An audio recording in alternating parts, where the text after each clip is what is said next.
Okay, everybody, I'm back, and I'm going to read Iggy Peck, Architect. You ready? Let's go. Iggy Peck, Architect. Young Iggy Peck is an architect and has been since he was 2, when he built a great tower in only an hour with nothing but nappies and glue. Good gracious, Ignatius, his mother explained. That's the coolest thing I've ever seen. But her smile faded fast as a light wind blew past, and she realized those nappies weren't clean. Ignatius, my son, what on earth have you done? That's disgusting and nasty. It stinks. But Iggy was gone. He was out on the lawn using dirt clods to build a great sphinx. When Iggy was 3, his parents could see his unusual passion would stay. He built churches and chapels from peaches and apples and temples from modeling clay. At dinner one night, to his father's delight, Iggy got a bright gleam in his eye, and out on the porch built the St. Louis Arch from pancakes and coconut pie.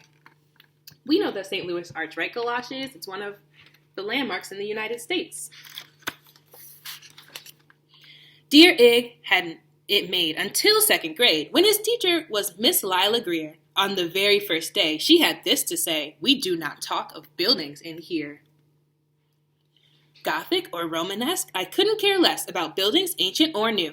She said in her lecture about architecture that it had no place in grade 2. Aw, man. That might seem severe, but she was sincere, for when she was no more than 7, she had a great fright at a dizzying height in a building so tall it scraped heaven. On an architect's tour of the 95th floor, young Lila got lost from the group. She was found 2 days later in a stuck elevator eating cheese with a French circus troupe. After that day, it's quite safe to say, she thought all building lovers were nuts. As a teacher, she taught that above all, one ought to avoid them. No ifs, ands, or buts.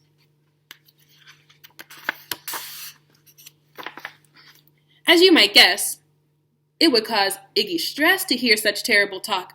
But he didn't hear. He sat in the rear while building a castle of chalk. "You, Iggy Peck, your desk is a wreck. Tear that castle down right now. You will not build in here. Is that perfectly clear? Do you need to see Principal Hal?" "No, ma'am," Iggy said. He lowered his head and his heart sank down to the floor. With no chance to build, his interest was killed. Now 2nd grade was a bore. After 12 long days that passed in a haze of reading, writing, and arithmetic, Miss Greer took the class to Blue River Pass for a hike and an old-fashioned picnic. They crossed an old trestle to a small island nestled in the heart of a burbling stream. But they no sooner passed than the footbridge collapsed and Miss Lila Greer started to scream. "We're trapped here! Oh my! Alas, kids, goodbye!" Her eyeballs rolled back in her head. She dropped to the ground with a vague groaning sound, luckily fainted, not dead. The class was amazed. They stood there quite dazed, uncertain of what they should do. But one bright young man was off hatching a plan which started with Miss Lila's shoe. Soon each lad and lass there at Blue River Pass was working together as one. And when she came to, Miss Lila Greer knew that something quite brave had been done. She looked in the air and saw hanging there a structure with cables and braces. And on the far side, beaming with pride, were 17 smiling young faces. Boots, tree roots, and strings, fruit roll-ups and things, some of which one should not mention, were stretched ridge to ridge in a glorious bridge, dangling from shoestring suspension. It all became clear to Miss Lila Greer as she crossed that bridge over the stream. There are worse things to do when you're in grade 2 than to spend time building a dream.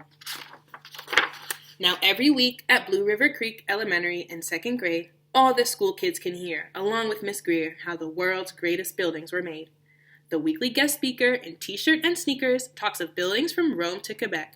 Of course, he's the guy who builds towers from pie, that brilliant young man, Iggy Peck. The end.